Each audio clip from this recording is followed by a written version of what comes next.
Assalamualaikum warahmatullahi wabarakatuh. Berjumpa kembali para kawan-kawan, teman-teman dunia maya sekalian.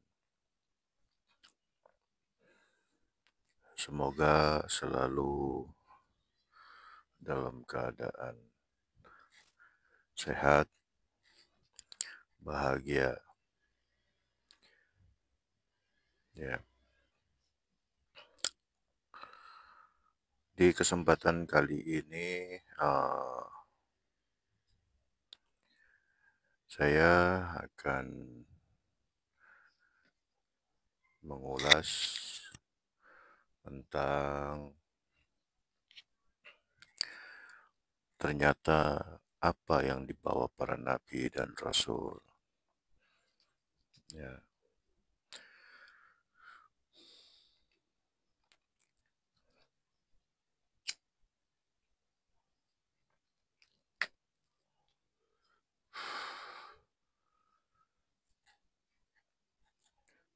Ya, kesimpulannya yang dibawa para nabi dan rasul itu adalah aturan langit yang turun ke bumi. Kesimpulannya kan itu ya. Tapi aturan itu turun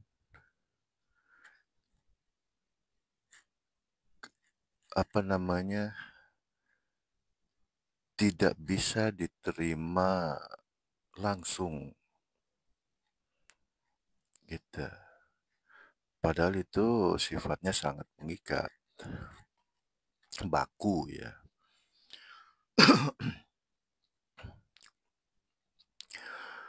Nah, contoh misalkan peraturan dalam pemerintahan, ya lingkungan kita lah, RT misalkan, buat peraturan begini, begini, begini. Itu sifatnya mengikat.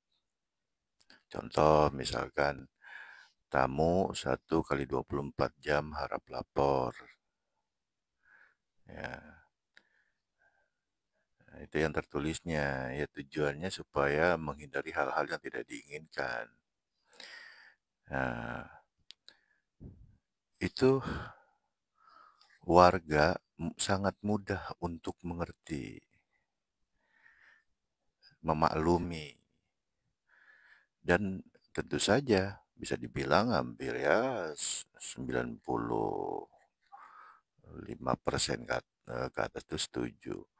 Yang tidak setuju ya tentu saja ya mungkin yang tidak setuju itu sebab karena nggak mau repot, karena ya macam-macam lah ya alasannya ya. Tapi suka nggak suka, mau nggak mau, dia harus ikut. Nah seperti itu. Itu kan bagus-bagus aja tuh peraturan itu pada intinya. Terlepas dari suka atau tidak sukanya warga, itu bagus aturan itu. Kalau dikaji ya secara ilmiah ya bagus aturan itu. Kan seperti itu ya. Nah itu disebutnya hukum positif ya. Mengikat ya, tanpa terkecuali. Nah seperti itu. Sampai pada lingkup di atasnya RT-an tuh.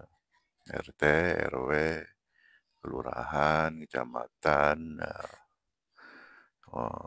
terus kota madya, provinsi, nah, sampai kepada nasional skalanya.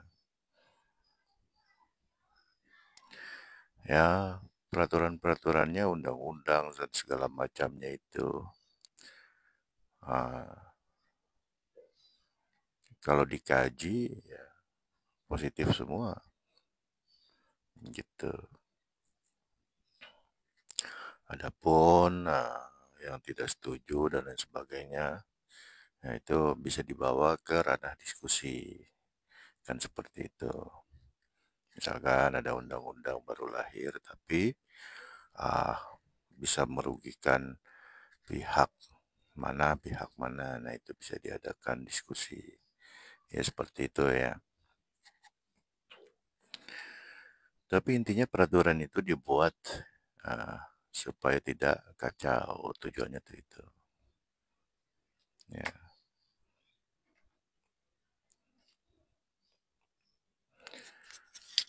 Nah,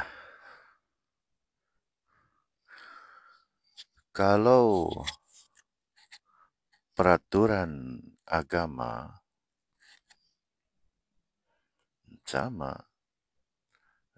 kalau kemarin yang saya dapat dari eh, Bang Komar, Bang Dimong kan, katanya asalnya dari Sangsekerta ya, artinya tidak, gama kacau.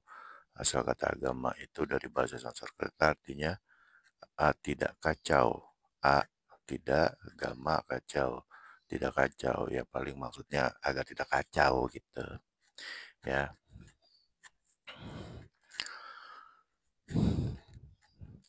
Tapi ini aturan dari langit tadi, dari Allah yang turun ke dunia ini. Nah, masalahnya tuh gini, Allah tuh maha gaib, walaupun ada Allah maha zahir. Tapi ya, bagaimana membuktikannya maha zahirnya Allah? Oh, zahir kasih sayangnya, zahir apalagi? Maksudnya perbuatan-perbuatannya gitu. Emang ngelihat Allahnya lagi ngasih sesuatu lagi sayang ke siapa? Ya pokoknya rancu lah ya, pemirsa. Iya. Jadi gini kita harus urai dari bawah dulu, para kawan-kawan sekalian, teman-teman sekalian, yang semoga selalu dalam keadaan bahagia.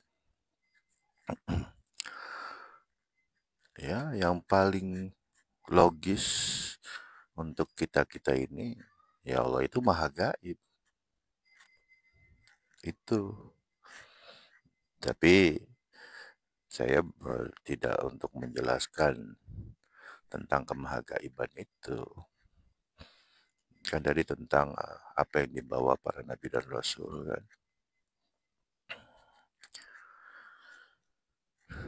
Nah, yang dibawa itu adalah aturan. Nah, kalau aturan dari Sang Maha Gaib turun kepada umat manusia, itu peruntukannya kepada sisi gaib dari diri manusia itu. Ya, sekali lagi ya, Allah itu Maha Gaib, menurunkan sesuatu. Itu turunnya pasti ke gaibnya manusia itu dulu. Jadi apple to apple gitu. Contoh misalkan, Allah itu Maha Pengasih, Maha Penyayang. Nah, tuh turun maksudnya dari mahanya itu ke alam dunia kepada manusia. Nah, pertanyaannya gini loh. Manusia bisa ada rasa kasih sayang. Itu dari mana?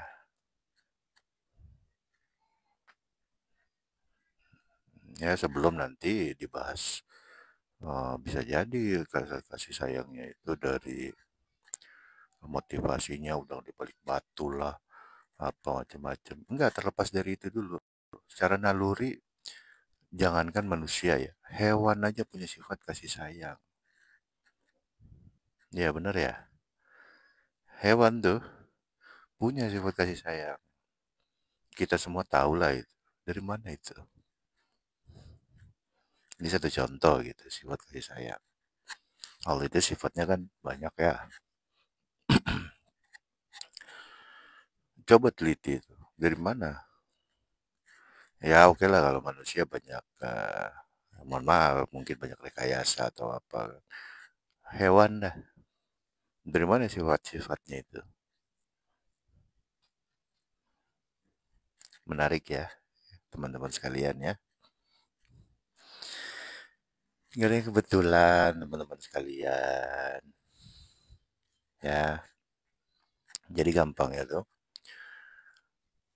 Yang turun dari Allah itu ke muka bumi. Nah, itulah yang dibawa oleh para nabi dan rasul. Gampangnya begini nah, ayat Quran ya. Innallaha wa malaikatahu yusalluna 'alan nabi. Ya ayyuhalladzina amanu shallu alaihi wa sallimu taslima. Nah, itu tuh maksudnya. Itu kan sholawat ya. Ya, kemarin sudah sedikit ya diulas ala kadarnya. Ya dengan sholawat itu supaya sholawat itu maksudnya apa? Nyambung secara rohaninya, bukan hanya mulut aja yang mengucap-ngucap berbagai macam jenis sholawat yang banyak itu. Enggak itu. Tapi ketersambungan. Nah, ketersambungan itu seperti apa?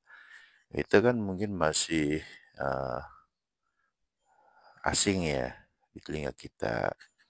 Masih uh, ya nggak familiar lah gitu kan.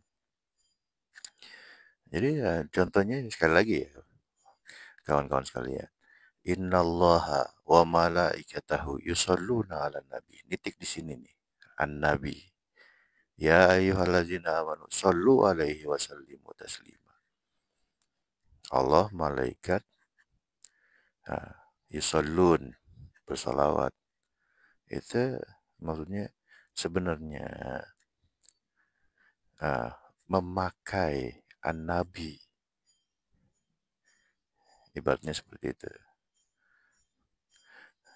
Ya ayyuhallazina amanu sallu. Nah, orang-orang manusia-manusia untuk bisa mendapatkan aturan-aturan ruhani tadi, uh, selalu ya jadi amanu dulu ya. Ya ayyuhalladzina amanu, uh, memenuhi syarat rukunnya, kita beriman. Nah, sekali lagi ya kawan-kawan, memenuhi syarat rukunnya dalam beriman, solu, sambungkanlah, bersolawatlah, alaihi atas Nabi, wasallimu taslima. Salam kesejahteraan ya. Titiknya di sini. Ini gaib, ini kitab. Nah, Nabi itu ya tentu aja berjasad ya sama kayak kita. Manusia biasa. Jasad aja tuh. Ya, jadi aturan-aturan yang awal turun itu sifatnya abstrak dulu, kawan-kawan sekalian ya. Memang di Quran itu sudah sangat jelas. Kita semua bisa tentu ya kata-kata saya ini bisa jadi seperti rancu. Misalkan, oh di Quran kurang jelas apa, di hadis-hadis perkataan-perkataan ulama-ulama, mutaqaddimin, ulama-ulama at-tabi'in. Ya gampangnya, kan semua itu sudah ibarat undang-undang, sudah tinggal baca aja kemudian kita ikuti. Kan seperti itu tuh. Iya, tetapi nah satu yang nggak kenanya itu keterikatan tadi itu. Kawan-kawan sekalian, innallaha malaikatahu yusholluna 'alan nabiyyi ya ayyuhalladzina amanu shallu alaihi wa sallimu taslima. Itu kan keterikatan itu. Kalau kita mengikuti langsung, kita pelajari eh, dalil-dalil dari mulai Quran, hadis, ijma, konsensus para ulama, baik ulama atau baru ya, ulama-ulama terdahulu, bahkan para sahabat, bahkan mungkin kita bisa hafal Injil, Taurat, Zabur, bahkan kita Weda, kita Tripitaka, kita hafal apa segala macam. Kemudian langsung kita jalanin. Di mata manusia sih bagus. Di mata Allah itu nggak bagus, guys. Kenapa? Nggak nyambung. Itu patokannya ayat Quran tadi itu. Innallaha malaikatahu yusholluna 'alan nabi. Kan kalau tanpa bersolawat itu Allah tolak, bukan? Segala sesuatunya. Kita berdoa, nggak ada salawatnya tertolak ya? Maksudnya apa? Nggak ada ketersambungan. Kenapa sih ya?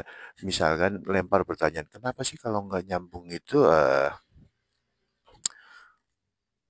nggak ideal di mata Allah gitu misalkan? Kalau nggak nyambung itu guys, atau kawan-kawan sekalian, maka kita membawa dimensi yang dilarang oleh Allah tuh guys. Dimensi iblis guys. Maksudnya tuh Allah mengadakan ketersambungan itu, tali ketersambung itu tujuannya agar supaya kita tidak menggunakan dimensi iblis dalam seluruh kegiatan kita.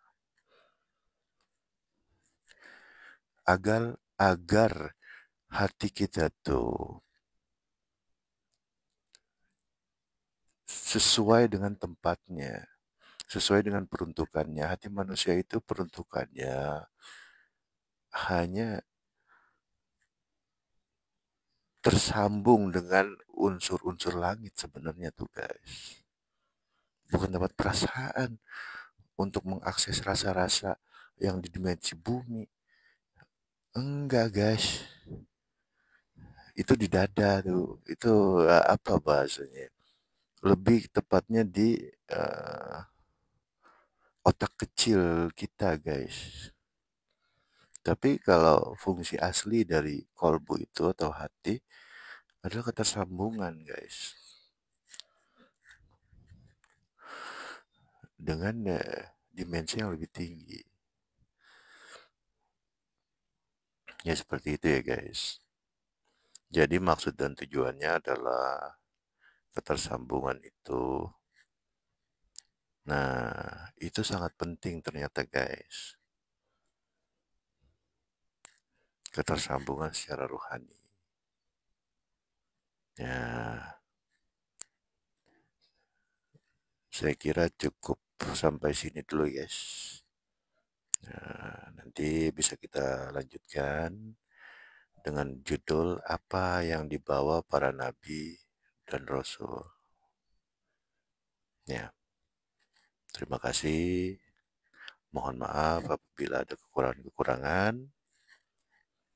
Salam bahagia. Jangan lupa untuk selalu bahagia kawan-kawan sekalian. Karena aslinya kita ini adalah makhluk bahagia di tempat bahagia. Aslinya loh kawan-kawan. Berarti kalau kita nggak bahagia berarti kita lagi palsu aja itu. Tinggal kembali asli. Masalahnya pertanyaannya bisa nggak kembali asli kawan-kawan sekalian. Kalau nggak bisa ya bolehlah kita diskusai. Gitu ya kawan-kawan sekalian ya. Mohon maaf. Ilahi anta maksudi wa ridhoka matlubi. Wassalamualaikum warahmatullahi wabarakatuh.